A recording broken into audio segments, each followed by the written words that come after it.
এমন জান্নাত তাদেরকে দেওয়া হবে যেই জান্নাতের নিচে কি থাকবে? নহর প্রবাহিত থাকবে। আল্লাহ তাআলা অন্য জায়গায় বলেন, ফিহা আনহারুম মিন মাইন গায়রি আসিন ওয়া আনহারুম মিন লাবানিন লাম ইয়াতাগায়্যার তা'মু ওয়া আনহারুম মিন খামরিল লাযযাতিল লিশ-শারিবিন ওয়া আনহারুম মিন আসালিম মুসাফফা। জান্নাতে এরকমভাবে শরাবের নহর থাকবে, জান্নাতে এরকমভাবে মধুর নহর থাকবে, জান্নাতে এরকমভাবে দুধের নহর থাকবে। এই 6 জিনিসকে বাদ দিয়া তোমার তো উচিত হবে যেতে উত্তম জিনিসকে গ্রহণ করা, যে জিনিসটা কখনো পুরাতন হবে না, যেটা কখনো বাসি হবে না, যেটার কখনো ক্ষয়ক্ষতি হবে না, যেটা সারা জীবন তোমার জন্য থাকবে। জান্নাতুন তাজরি মিন তাহতিহাল আনহারু খালিদিনা ফিহা। এই জান্নাতে যে নহরসমূহ প্রবাহিত থাকবে এবং সেই জান্নাত যে তোমাকে দেওয়া হবে, খালিদিনা ফিহা, তুমি সেখানে সারা জীবন থাকবে। সূরা আলে ইমরান থেকে 14 এবং 15 নম্বর আয়াত এবং হাদিস থেকে তিরমিজি শরীফের একটি হাদিস আপনাদের সামনে পড়ে শোনানো হয়েছে। এর আলোকে ইনশাআল্লাহ কথা বলবো। আমরা সকলে মনোযোগ সহকারে শোনার জন্য চেষ্টা করি, আমল নিয়ে তো শুনবো, অন্য ভাইয়ের কাছে পৌঁছানো নিয়ে তো শুনবো। আল্লাহ যেন আমাদের সকলের দুনিয়া এবং আখিরাতকে সুন্দর করেন। যে আয়াত তেলাওয়াত করছি, এই আয়াতের মধ্যে আল্লাহ তাআলা 6টা জিনিসের কথা বলছেন। অনুবাদ এবং ব্যাখ্যার পূর্বে আগে সংক্ষেপে কিছু কথাটা বুঝি, এরপরে অনুবাদ এবং ব্যাখ্যার কথা বলা হবে। এই আয়াতে 6টা জিনিসের কথা বলা হয়েছে, যে 6টা জিনিসের প্রতি প্রত্যেকটা মানুষ তার প্রতি একটা আকর্ষণ আছে। প্রত্যেকটা মানুষ এই 6 জিনিস নিয়ে চিন্তা করে। এর মধ্যে 1 নম্বর হলো, প্রত্যেকটা ব্যক্তি চায় যদি সে পুরুষ হয়, সে চায় তার একজন কি থাকুক? স্ত্রী থাকুক। এটা প্রত্যেকের মন চায় কি না? চায়। আর যদি সে নারী হয়, তার মনে চায় তার একজন স্বামী থাকুক। এই জন্য 1 নম্বরে বলা হয়েছে স্ত্রীর কথা। 2 নম্বরে আলোচনা করা হয়েছে সন্তানের কথা। প্রত্যেকটা মানুষ চায় আমি সন্তানের বাবা হব, মা হব, চায় কি না? 2 নম্বর। 3 নম্বর, মানুষ চায় তার স্বর্ণ রূপা এগুলি থাকুক, এগুলি চায় কি না? 4 নম্বর, মানুষ চায় তার ব্যবহারের জন্য একটা গাড়ি থাকুক, সেই গাড়িতে করে সে বিভিন্ন জায়গায় সফরে যাবে, আত্মীয় স্বজনকে দেখতে যাবে, এগুলি মানুষ চায়। কয় নম্বর গেল? 4 নম্বর। খেয়াল রাখেন, 1 নম্বর সে চায় তার একজন স্ত্রী থাকুক, 2 নম্বর চায় তার সন্তান থাকুক, 3 নম্বর চায় স্বর্ণরূপা তার কাছে জমা থাকুক, 4 নম্বরে চায় তার একটা কি থাকুক? গাড়ি থাকুক, 5 নম্বরে চায় তার গৃহপালিত পশু থাকুক, যেগুলির মাধ্যমে সে, বিশেষ করে মানুষ পশু পালে কি জন্য? দুধ খাওয়ার জন্য, খাঁটি দুধ খাওয়ার জন্য। 6 নম্বরে মানুষ চায় তার কিছু ক্ষেত খামার থাকুক, যেখানে সে চাষাবাদ করবে।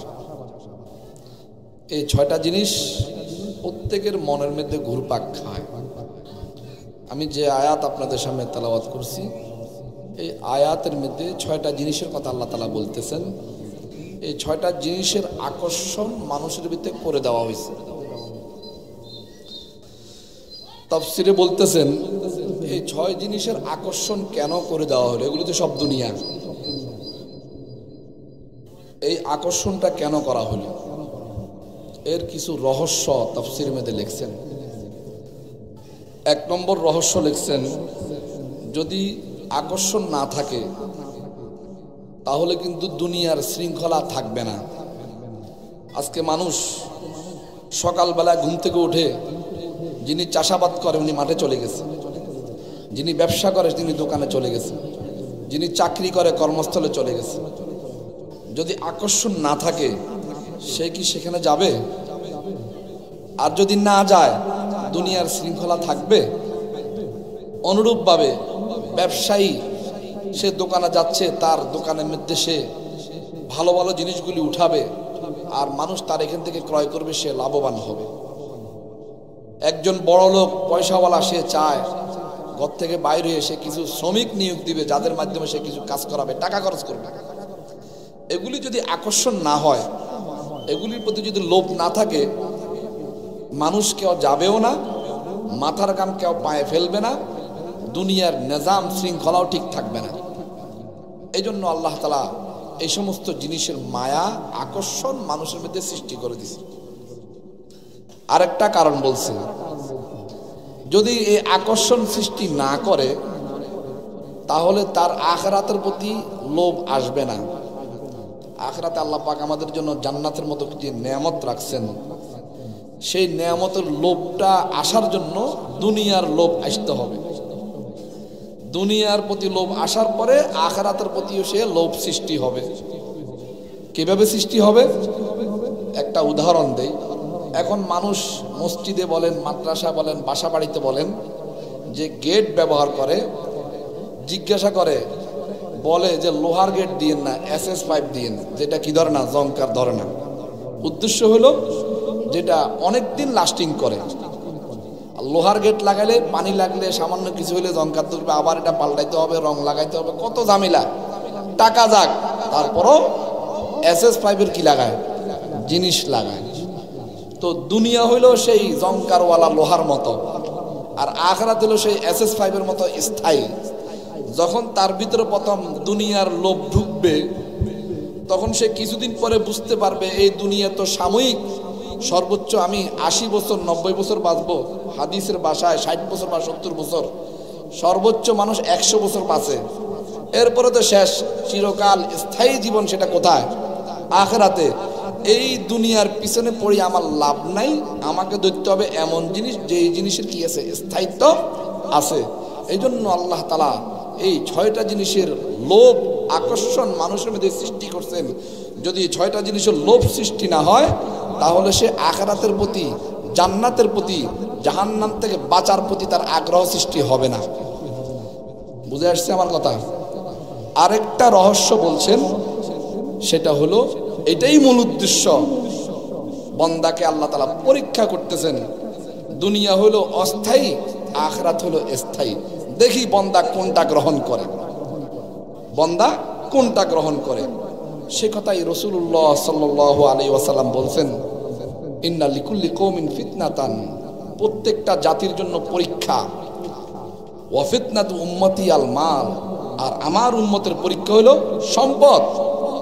সে সম্পদ পাইয়া সে কি সম্পদের লোভে পড়ে গেল নাকি আখিরাতের চিন্তা করলো, এটা পরীক্ষা করার জন্য আল্লাহ পাক এগুলির আকর্ষণ সৃষ্টি করছে।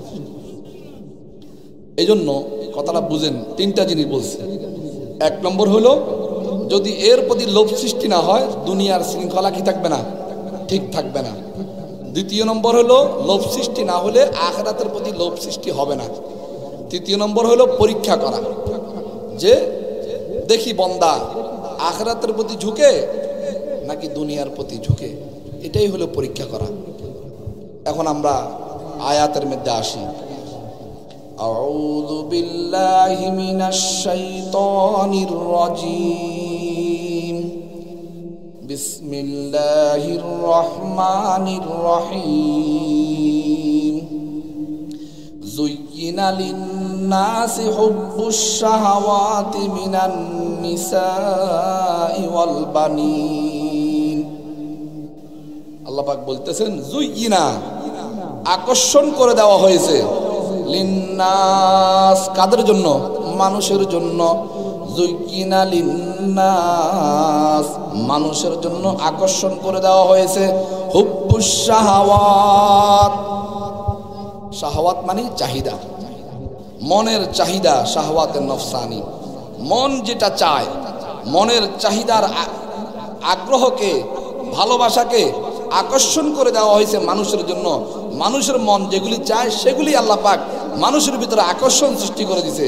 যুয়িনা লিন্নাসি হুব্বুশ শাহাওয়াতি মিনান নিসা। এক নম্বর মহিলা, স্ত্রী। ওই যে বলছি না 6টা জিনিস, যেটা যে 6 জিনিসের মানুষের এমনি মনের মধ্যে একটা আগ্রহ আছে, আমার একজন স্ত্রী হবে, আমার সন্তান থাকবে, আমার স্বর্ণ অলংকার থাকবে, আমার একটা গাড়ি থাকবে, আমার এরকম গৃহপালিত পশু থাকবে, আমার এরকমভাবে কিছু শস্য ক্ষেত থাকবে যেখানে আমি চাষাবাদ করব। এগুলি মানুষের ভিতর আল্লাহ তাআলা আকর্ষণ সৃষ্টি করে দিয়েছে, যেগুলি মানুষের মনে বাস্তবে চায়। সেই জিনিসগুলি কি? মিনান নিসা, এক নম্বর হলো স্ত্রী। ওয়াল বানিন, 2 নম্বর হলো সন্তান।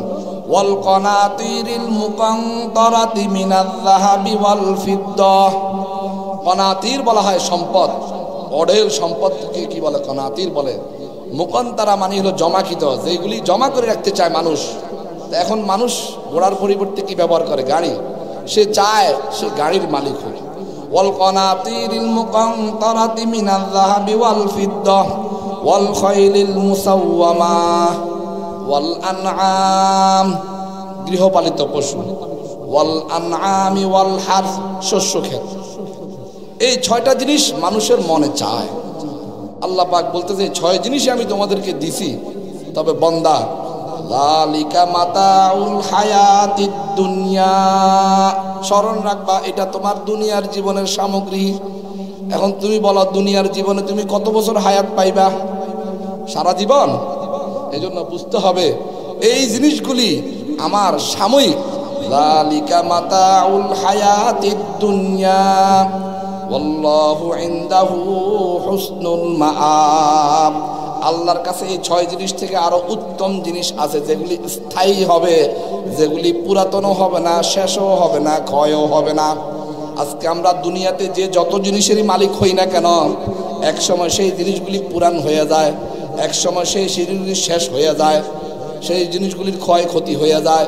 কিন্তু আল্লাহ পাক বলতেছে এই 6 জিনিসের পরিবর্তে আমি জান্নাতে তোমাদেরকে এমন জিনিস দিব যে এই জিনিস তোমাদের থেকে কেউ ছিনায় নিতে পারবে না, যেটার কখনো ক্ষয়ক্ষতি হবে না, যেটা কখনো পুরাতনও হবে না। আল্লাহু ইনদাহু হুসনুল মাআব। আমাকে আপনাকে সতর্ক করতেছে, বান্দা টাকা পয়সা কামাই করা এটা বৈধ জিনিস, তবে বৈধ পন্থায় কামাই করতে হবে। কোন পন্থায়?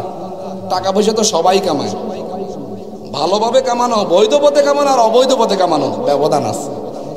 টাকা পয়সা কামাইতে হবে বৈধ পন্থায়, আবার বৈধ পন্থায় কামাবেন যে যতটুকু প্রয়োজন ততটুকু, সীমার বাহিরে নয়। কারণ যালিকা মাতাউল হায়াতিদ দুনিয়া, এগুলি হলো সাময়িক। তো সাময়িক আর এটা তো স্থায়ী নয়, আপনি স্থায়ী চিন্তা করার প্রয়োজন নাই, সেখানে যতটুকু প্রয়োজন ততটুকু। হাদিস শরীফে আছে রাসূলুল্লাহ সাল্লাল্লাহু আলাইহি ওয়াসাল্লাম বলতেছেন, কুন ফিদ দুনিয়া কাআন্নাকা গরীবুন আও আবিরু সাবিল। তুমি দুনিয়াতে এমন ভাবে চলো তুমি একজন মুসাফির। আপনি এখান থেকে ঢাকায় গেছেন 1 সপ্তাহের জন্য, কি আপনার জায়গা জমি খাট পালং অলংকার সব নিয়ে গেছেন? যতটুকু প্রয়োজন ততটুকু। এখানেও আল্লাহ পাক আমাকে আপনাকে ইঙ্গিতে কথাই বলতেছেন, সম্পদ কামাইবা বৈধ পন্থায়, যতটুকু প্রয়োজন ততটুকু, সীমার বাহিরে নয়। শুনো বান্দা, যদি অবৈধ পন্থায় সম্পদ কামাও আর যতটুকু প্রয়োজন এর বাইরে যদি সম্পদ কামাও, তোমার দুনিয়াও শেষ, আখিরাতও শেষ। ঠিক কিনা? আমাদেরকে শিক্ষা গ্রহণ করতে হবে। আমরা সেই আমাদের বাংলাদেশ স্বাধীন হওয়ার পর থেকে এ পর্যন্ত কত সরকার আছে আর গেছে, আসছে আর গেছে। আমি রাজনৈতিক বক্তব্য দিচ্ছি না, বুঝার জন্য, শিক্ষা গ্রহণ করা। স্বাধীনতার পর থেকে নিয়ে আসছে আর গেছে। ধ্বংস হয়েছে কি কারণে বলেন তো? বৈধ পন্থায় সম্পদ কামাইছে না অবৈধ পন্থায়? আচ্ছা, যতটুকু দরকার অতটুকু না, তার চেয়ে বেশি। পেপার পত্রিকা খবর পাইছেন না? এক একজনের বাড়ি কয়টা? হ্যাঁ, Dhaka, Chittagong, England, America, France, London, ঠিক কিনা? একজনের থাকতে কয়টা বাড়ির দরকার? এই জন্য আল্লাহ পাক বলতেছেন এগুলি তো দরকার আছে এবং এগুলি আল্লাহ পাক আকর্ষণ করে দিছে, কিন্তু আল্লাহ বলতেছে বান্দা এগুলি বৈধ পন্থা হইতে হবে, যতটুকু প্রয়োজন ততটুকু হইতে হবে। কারণ তুমি তো দুনিয়াতে আজীবন নয়, তুমি হলো এখানে অল্প কিছুদিনের জন্য তোমাকে পাঠানো হয়েছে, তো অল্প কিছুদিনের জন্য যেটুকু প্রয়োজন অতটুকু ব্যবহার করবা, তাও সেটা কি হইতে হবে? বৈধ পন্থা হইতে হবে। আল্লাহু ইনদাহু হুসনুল মাআব কুল আউনাব্বিউকুম বিখাইরিম মিন যালিকুম লিল্লাযীনা ইত্তাকাউ ইনদা রাব্বিহিম জান্নাতুন তাজরি মিন তাহতিহাল আনহারু খালিদিনা ফিহা।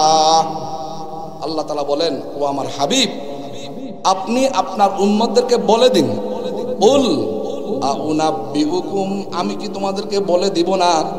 কুল আউনাব্বিউকুম বিখাইরিম মিন যালিকুম, এই যে 6 জিনিসের কথা বলা হয়েছে, এই 6 জিনিস থেকে কি উত্তম জিনিসের কথা বলে দিব না? আপনি একটু আপনার উম্মতকে বলে দিন, কুল আউনাব্বিউকুম বিখাইরিম মিন যালিকুম লিল্লাযীনা ইত্তাকাউ ইনদা রাব্বিহিম, ওই সমস্ত লোক যারা নাকি তাকওয়া অর্জন করছে, আল্লাহর ভয় অর্জন করছে, আল্লাহর অনুগত হয়েছে, আল্লাহর হুকুমকে মানে, আজান দিলে মসজিদে যায়, মাদ্রাসাকে মহব্বত করে, আলেম ওলামাকে মহব্বত করে, হাফেজ সাহেবকে মহব্বত করে, যিনি নাকি আল্লাহকে ভয় করে, যে আল্লাহকে মানে, রসুলকে মানে, রসুলের তরিকা অনুযায়ী চলে, লিল্লাযীনা ইত্তাকাউ, যারা নাকি তাকওয়া অর্জন করছেন, ইনদা রাব্বিহিম, আল্লাহ পাকের কাছে রয়েছে জান্নাতুন তাজরি মিন তাহতিহাল আনহার, এমন জান্নাত তাদেরকে দেওয়া হবে যে জান্নাতের নিচে কি থাকবে? নহর প্রবাহিত থাকবে। আল্লাহ তাআলা অন্য জায়গায় বলেন, ফিহা আনহারুম মিন মাইন গায়রি আসিন ওয়া আনহারুম মিন লাবানিন লাম ইয়াতাগায়্যার তা'মু ওয়া আনহারুম মিন খামরিল লাযযাতিল লিশ-শারিবিন ওয়া আনহারুম মিন আসালিম মুসাফফা। জান্নাতে এরকমভাবে শরাবের নহর থাকবে, জান্নাতে এরকমভাবে মধুর নহর থাকবে, জান্নাতে এরকমভাবে দুধের নহর থাকবে। এই 6 জিনিসকে বাদ দিয়া তোমার তো উচিত হবে যেতে উত্তম জিনিসকে গ্রহণ করা, যে জিনিসটা কখনো পুরাতন হবে না, যেটা কখনো বাসি হবে না, যেটার কখনো ক্ষয়ক্ষতি হবে না, যেটা সারা জীবন তোমার জন্য থাকবে। জান্নাতুন তাজরি মিন তাহতিহাল আনহারু খালিদিনা ফিহা, এই জান্নাতে যে নহরসমূহ প্রবাহিত থাকবে এবং সেই জান্নাত যে তোমাকে দেওয়া হবে, খালিদিনা ফিহা, তুমি সেখানে সারা জীবন থাকবে। আরেকটা কি বলছেন? ওয়া আজওয়াজুম মুতাহহারা, এবং তোমাকে পবিত্র স্ত্রী দেওয়া হবে। আজকে যেই স্ত্রীর জন্য আমরা পাগল, সেই স্ত্রীগুলি পবিত্র না অপবিত্র? কি বলেন? বাহ্যিক ভাবেও পবিত্র না, অভ্যন্তরীণ ভাবেও কিনো পবিত্র না। আজকে বিয়ে করতে গেলে আর মেয়ে খুঁজি পায় না, পায়নি, হুজুর ভালো একটা পাত্রী দেখাইন। ভালো কেউ চিন্তাই করে না ভালো আসবে কোথা থেকে, আগে ভালোর ফ্যাক্টরি তৈরি হতে হবে, ভালোর জন্য সবার চেষ্টা করতে হবে। ভালো কেউ চেষ্টা করে না, কিন্তু চায় সবাই ভালোটা। এই জন্য আল্লাহ বলতেছেন, যদি তুমি এই দুনিয়ার ব্যাপারে যদি তুমি কোরবানি করো, ত্যাগ স্বীকার করো, তোমাকে জান্নাতে দেওয়া হবে ওয়া আজওয়াজুম মুতাহহারা, পবিত্র স্ত্রী দেওয়া হবে। আর কি দেওয়া হবে? ওয়া রিদওয়ানুম মিনাল্লাহ, আল্লাহর সন্তুষ্টি। এখানে দেখেন, জান্নাতে সন্তান দেওয়া হবে এ কথা বলেনি। সন্তান মানুষের কি জন্য দরকার হয়? সন্তানের দরকার হয় সাহায্যের জন্য। যারা বিবাহ করছে, হুজুর দোয়া করি আল্লাহ তাআলা একটা ছেলে দেয়, ছেলের সহযোগিতা পাবে। আরেকটা হলো সন্তানের মানুষ আশা করে, এই জন্য বাপ যদি মারা যায় সন্তানের কারণে বাপকে মানুষ স্মরণ করে, অমুকের ছেলে বলে কিনা, এই জন্য মানুষ সন্তানের আশা করে। কিন্তু জান্নাতে সন্তানের কথা বলা হচ্ছে না। বলা হচ্ছে না কেন? জান্নাতে কারো সাহায্যেরও প্রয়োজন হবে না, জান্নাতে কেউ মারাও যাবে না, এই জন্য সন্তানের কথা বলেনি। স্বর্ণ রূপার কথা বলেনি, কারণ জান্নাতের একটা ইট হবে স্বর্ণের আর একটা ইট হবে রূপার। সেখানে স্বর্ণের প্রয়োজন কি? বিল্ডিংই তো হবে এটা। আর সেখানে এরকম ভাবে চতুষ্পদ গৃহপালিত পশুর কথাও বলেনি, কারণ মানুষ দুধ খাইতে চাইবে, সাথে সাথে হাজির হয়ে যাবে। ওয়ালাকুম ফিহা মা তাশতাহি আনফুসুকুম ওয়ালাকুম ফিহা মা তাদউন, যা চাইবা তা দেওয়া হবে, যা দাবি করবা তাও দেওয়া হবে। এগুলি তো দাবি ছাড়া দিবে। এগুলি কি দিবে? দাবি ছাড়া দিবে। দাবি করলেও দিবে, দাবি না করলেও দিবে। ওয়ালাকুম ফিহা মা তাশতাহি আনফুসুকুম, মনে মনে আসছে সাথে সাথে উপস্থিত, মুখ দিয়ে বলছে সাথে সাথে উপস্থিত।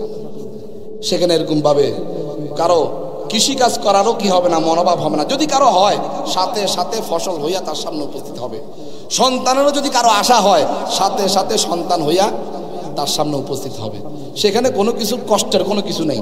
এই জন্য আল্লাহ পাক আল্লাহ বলতেছে, আল্লাহর হাবিবকে বলতেছে, আপনি আপনার উম্মতকে বলে দিন যে এর চেয়ে তার উত্তম জিনিস আছে, সেই কথাকে আমি বলে দিব। সেটা কি? ওয়াজওয়াজুম মুতাহহারা ওয়া রিদওয়ানুম মিনাল্লাহ। জান্নাতে যখন নাকি জান্নাতীদেরকে সমস্ত নেয়ামত দেওয়া হবে, দেওয়ার পরে আল্লাহ তাআলা বলবেন, আর তোমাদের কোনো কিছু পাওয়ার দরকার আছে কি? তারা বলবে, না আল্লাহ, যা পাইছি আলহামদুলিল্লাহ। আরেকটা জিনিস আছে যেটা তোমরা আমার কাছে চাওনি, সেটা হলো ওয়ারিদওয়ানুম মিনাল্লাহ, আমার পক্ষ থেকে সন্তুষ্টির ঘোষণা। আর আমি তোমাদের প্রতি অসন্তুষ্ট হব না, তোমাদেরকে জান্নাত থেকে বের করা হবে না। ওয়ারিদওয়ানুম মিনাল্লাহ ওয়াল্লাহু বাসীরুম বিল ইবাদ। আল্লাহ কিন্তু বান্দার প্রতি খুব খেয়াল করেন। অনেকে আমরা বলি, আমি এত কষ্ট করতেছি, আল্লাহ কি আমার দেখে না? নি দেখে। আপনি আল্লাহর কাজ করলে আল্লাহ আপনারা দেখবে। আমি আল্লাহর কাজ করি না, আল্লাহ আমার দিকে দেখি কি করবে? তো এই জন্য আসলে এই যে আমরা যেটার পিছনে আজকে পড়তেছি, আজানের সময় হয়ে গেছে। সর্বশেষ আপনাদেরকে এটাই বলবো যে এখানে আল্লাহ পাক আমাদেরকে দুনিয়া কামাইতে নিষেধ করেনি, তবে কামাইব কিভাবে? বৈধ পন্থায়, যতটুকু দরকার ততটুকু। আর এর ভিতরে আল্লাহকে ভুলা যাবে না। আজকে আমরা মাহফিলে আসছি, আসার পরও মাহফিল হবে, দেখা যাবে অনেক ভাই নামাজ পড়বে না। এই মাহফিলের কোনো দাম আছে নাকি? এই জন্য আল্লাহ পাক সূরা তাকাসুরের মধ্যে বলতেছেন, আলহাকুমুত তাকাসুর হাত্তা জুরতুমুল মাকাবির। তাকাসুর মানে হলো প্রতিযোগিতা, সম্পদের প্রতিযোগিতা। আজকে দুনিয়াতে মানুষ যেখানে দেখবেন সবাই কিসের আছে? প্রতিযোগিতা। কিভাবে সভাপতি হওয়া যায়, কিভাবে মন্ত্রী হওয়া যায়, কিভাবে ক্ষমতায় যাওয়া যায়, কিভাবে বিল্ডিং আরেকটা বাড়ানো যায়, এই প্রতিযোগিতা হচ্ছে। এই প্রতিযোগিতা করতে করতে আখিরাতকে ভুলে গেছে। আল্লাহ বলে আখিরাত তো ভুলে গেছে কতদিন? হাত্তা জুরতুমুল মাকাবির, কবরে যাওয়া পর্যন্ত। এরপরে সব কি শেষ। এই জন্য স্থায়ী জিন্দেগির জন্য মেহনত করব না অস্থায়ী জিন্দেগির জন্য মেহনত করব?